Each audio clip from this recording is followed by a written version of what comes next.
Então, exatamente a pergunta é sobre isso. Como você avalia o UFC lá? Óbvio que existem várias mudanças, mas eu queria, em relação à modalidade do esporte. A transformação lá de 98, do primeiro UFC aqui em São Paulo, aos dias de hoje. Como que você viu o UFC tendo o boom lá de 2009, 2010, com o Anderson Silva, o Vitor Belfort, enfim. Eu vivi o glamour do UFC, do MMA. Sim. Não vai passar nunca mais o que a gente viveu. Foi a melhor época, o auge do MMA. Eu já tinha contado isso há muito tempo atrás, que eu já tinha previsto que vai virar que nem o boxe. Hoje tem luta de MMA todo fim de semana. Muitos atletas que eu nem conheço, que o boxe já era assim, só ia ver luta do Mike Tyson, Muhammad Ali. Sim. E hoje o UFC tá virando o quê? Você vai só assistir o UFC que vai ter o cara lá. Então hoje virou negócio, então para eles, pro business deles, ótimo. Mas pra gente como espectador é uma bosta. Né? Sim. Porque não tem mais aquela hype de você esperar aquela luta do Anderson Silva contra o Vitor Belfort. Até 4 horas da manhã você fica acordado lá e o mundo inteiro vendo. Não. E quando você tá em casa, porque na minha época ali, eu era adolescente ainda, eu ia nos bares com os meus amigos e a gente ficava ali, a gente se confraternizava pra ver o Anderson lutar. E eu senti na pele nessa luta do Anderson Silva do dia anterior do dia seguinte. Qual luta do Anderson Silva com o Vitor Belfort? Essa era a pergunta que tava aí. Essa é a pergunta do vídeo. Eu fiquei famoso ali. Eu era conhecido no meio. Daquela luta, o tiozinho da padaria, o carinha do posto de gasolina me conhecia. Todo mundo, eu não podia andar na rua. E assim, o árbitro, com uma luta dessa, ele se prepara o quê? 5 rounds de pancadaria, que eram até então os 2 maiores strikers nem eu acredito. do UFC. Como que foi a sua reação? Minha reação foi laser. Sim, você... Eu quero ver no vídeo. Não é possível. Aí eu falei, não, vou deixar um pouquinho mais. É sério, Vitor? Caiu? Eu falei, caralho, biscoito na boca. Falei, fudeu. Aí deu umas 2 e eu parei. Sim. Mas é assim, foi uma luta épica que mudou o MMA ali.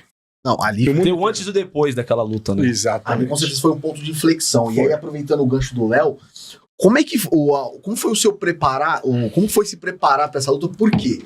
Aquela semana de press conference, de pré-luta, foi uma tensão. Tivemos algumas encaradas, tivemos a fatídica máscara que o Anderson usa para desestabilizar o Vitor. O que você viveu naquela semana ali da luta ali? Então, em 98, bastidores do UFC aqui com o Vitor Belfort para lutar com o Vanderlei.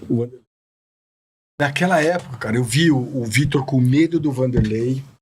O Vanderlei querendo matar o Vitor. O Vanderlei eu ia no vestiário na semana inteira para treinar. O Vanderlei, vou matar ele. O Vitor assim, porra, cara, minha cabeça dói. O cara bate forte. O Vitor tinha esse... Então assim, você não precisa qual Vitor ia, né? E você vê a entrada do octógono. Quando o Vanderlei entra primeiro, eu tava na porta ali, você vê o olho do Vanderlei ali, né? A hora que ele passa da porta pra dentro, olha ele, cara, murcha. Você sentiu isso? Eu vi. Acelerou.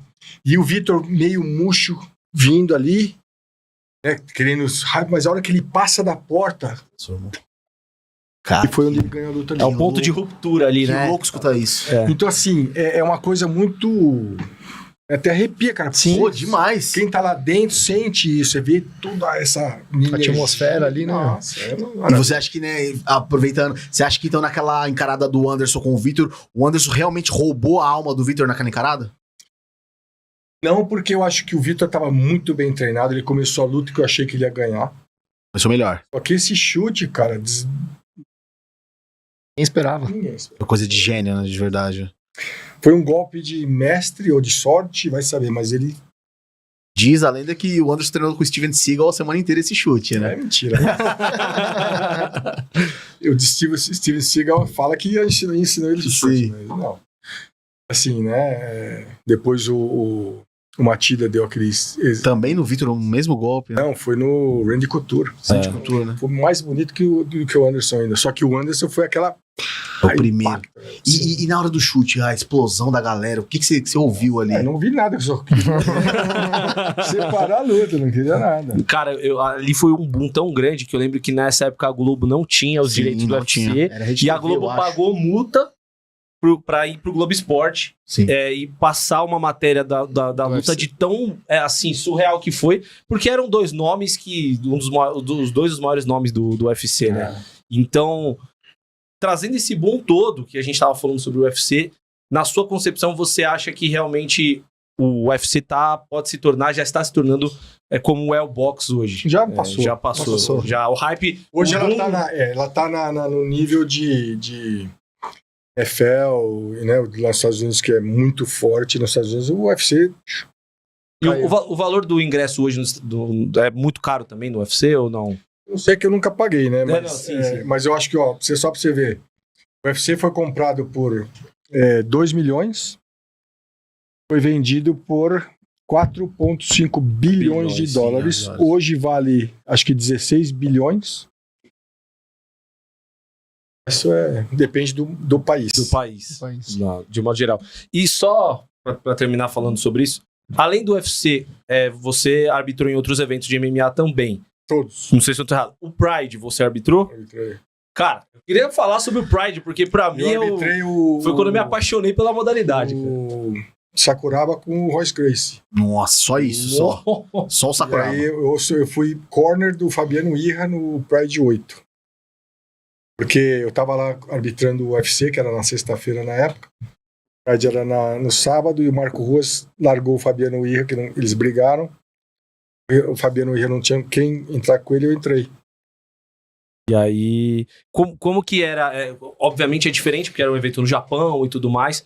Mas ali realmente você tá aqui pra morrer, porque é piada, assim, é muito violento. E tem né? muita diferença pro árbitro ser ringue ou ser um cage? Tem. Qual que é a diferença? Ora, o ringue é uma merda. Você sai sempre pra fora, você fica assim. A diferença também do... O cage você não tem. No octógono você não tem onde correr. Ah, sim, fechou a grade. Acha ali, bicho. E a diferença do... Porque no Japão era aqueles estádios pra milhares e milhares, muito mais pessoas que é no UFC. E você não escutava um pio. Isso que eu ia falar, as lutas O silenciosas, respeito é muito cara. grande lá, né, Mário? Não dá. E a... Mas hoje mudou. Mudou bastante, né? Mas o ano agora tá... Os brasileiros. Sim. Os brasileiros. E agora no Japão é tudo. E você acha que foi graças à influência do Pride ali que o UFC conseguiu ter uma transformação também Não. no modo... Ou uma coisa não tem nada a ver com a outra? O problema do Pride, ele foi manipulado pelo Yakuza e acabou, né? Da Yakuza, né? E aí o UFC. Entendi. Você acredita que se não tivesse essa questão da Yakuza, o Pride se perpetuaria e o UFC talvez nem existisse hoje? Não, existia também. Que é um controle diferente, né? Mas poderiam... Rivalizar, talvez. Talvez. Porque o Bellator tenta muito isso, né?